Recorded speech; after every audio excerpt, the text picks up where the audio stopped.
Happy opening day of baseball, ladies and gentlemen.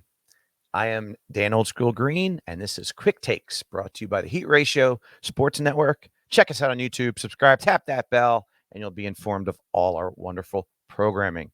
I'm a kid in a candy store. I love opening day. Opening day for me is almost like a game 7. It really sets the tone. If the Phillies lose, I'm miserable. If they win, they're going to the World Series. And this team excites me this year. That's a topic for another time. Today's topic. Between the two gentlemen above me, Roger Clemens, Randy Johnson, who is the best pitcher? Now, they had two other contemporaries during their time. Greg Maddux, 355 career wins, a whip of 1.14. And ladies and gentlemen, anything under 1.2 is amazing.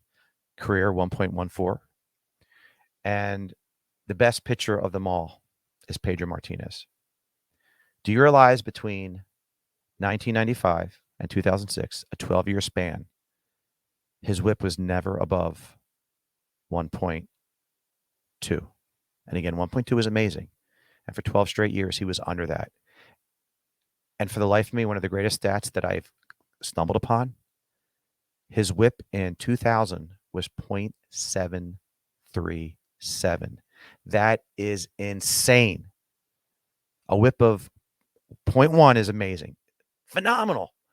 0.737, insane. Greatest pitcher of his generation. But I'm comparing Randy Johnson and Roger Clemens. So let's get right to it. These guys were dominant fireballers. The reason I didn't, Pedro to me was so elite.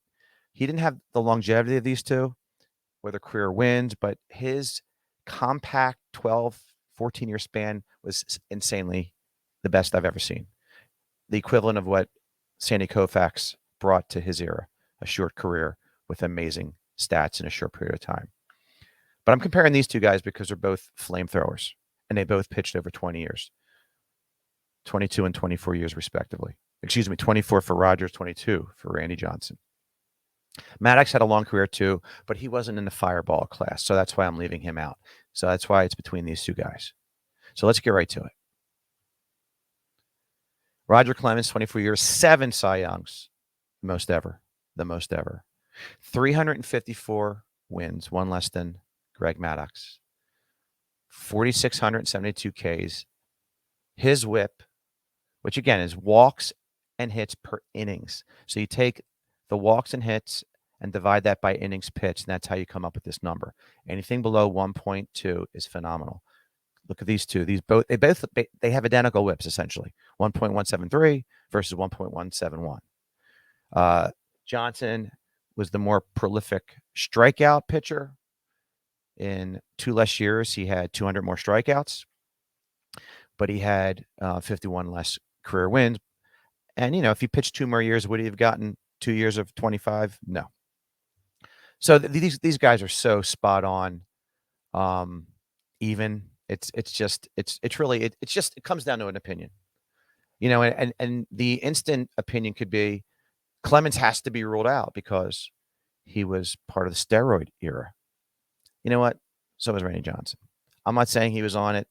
I don't know if there's any evidence. I didn't read that report. I'm drawing a blank on the report. Almost everyone in baseball was in that report. We know Clemens more than likely was on steroids. He pretty much demonstrated roid rage against Mike Piazza in the World Series. I believe it was 2001. But Randy Johnson, there's no evidence. But I'm throwing that out the window. I've come to peace with the steroid era because I'm the proponent, and Canseco said 75% of the players were doing it, and I'm starting to believe that's correct. So if he's facing batters that are taking steroids, let him take steroids too, even the playing field. Everyone knew what was going on. So I wouldn't be surprised if the number of 75% is true. So I'm dismissing steroids. Clemens was an absolute beast, as was Randy Johnson. So if you're going to ask me, in their prime, who's pitching Game 7 for me, this will end our quick take. I'm going to go Roger Clemens. For me, in the era of Roger Clemens and Randy Johnson, Clemens, by a smidge, would be the more dominant pitcher. But again, of Clemens, Johnson, Maddux, and Pedro, I'm taking Pedro over all of them. Pedro over all of them. So that's it. I will see you next Friday with another quick take. Enjoy opening day. And I'm sorry, everyone, but go Phils. Be well, be safe.